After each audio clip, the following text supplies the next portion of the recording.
Hey! Hello, people. Hi, guys. Uncle Joe from Lagos. How are you guys doing? I hope you are having a great day already.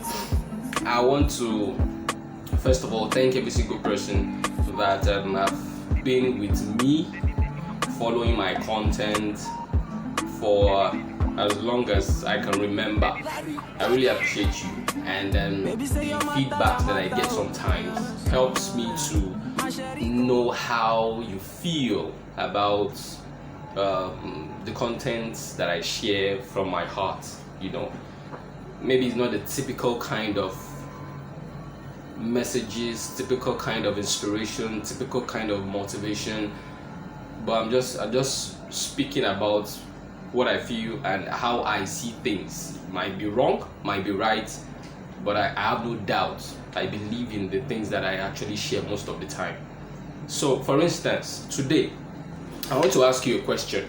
Yesterday I was talking on a live broadcast about a lot of people being aimless, not knowing what they want to do with their life. Now the question is it their fault?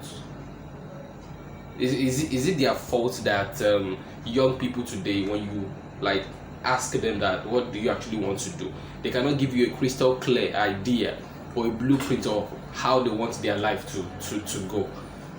In most reality, it's not their fault. It's really not.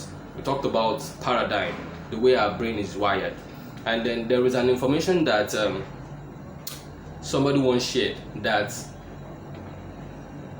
self-esteem, having a sense of purpose, feeling good about who you are and whatever it is that you want to do, is built in the first 7 years of one's life.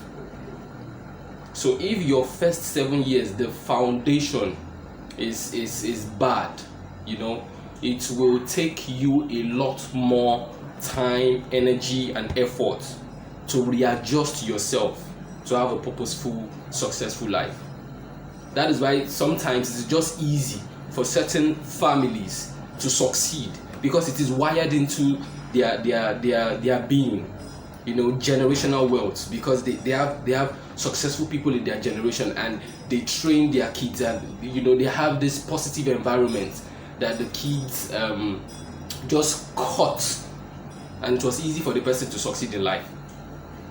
But then there are others that some of them, maybe they're in your community, or maybe you heard about them, that for generations they have actually been unsuccessful.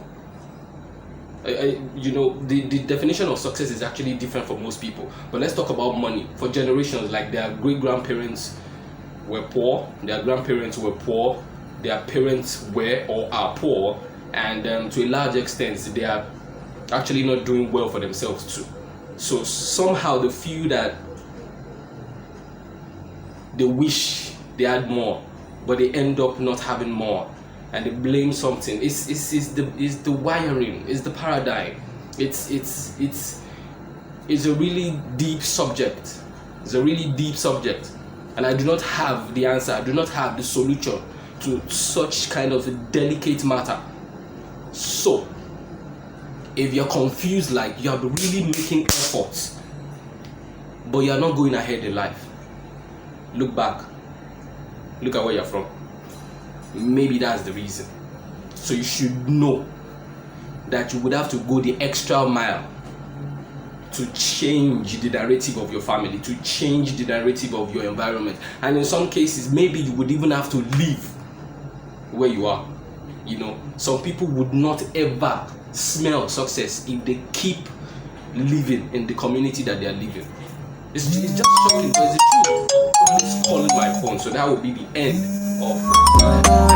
Every time I see your face, that's so I just start go. Go down on the low, make it do I'm on the low.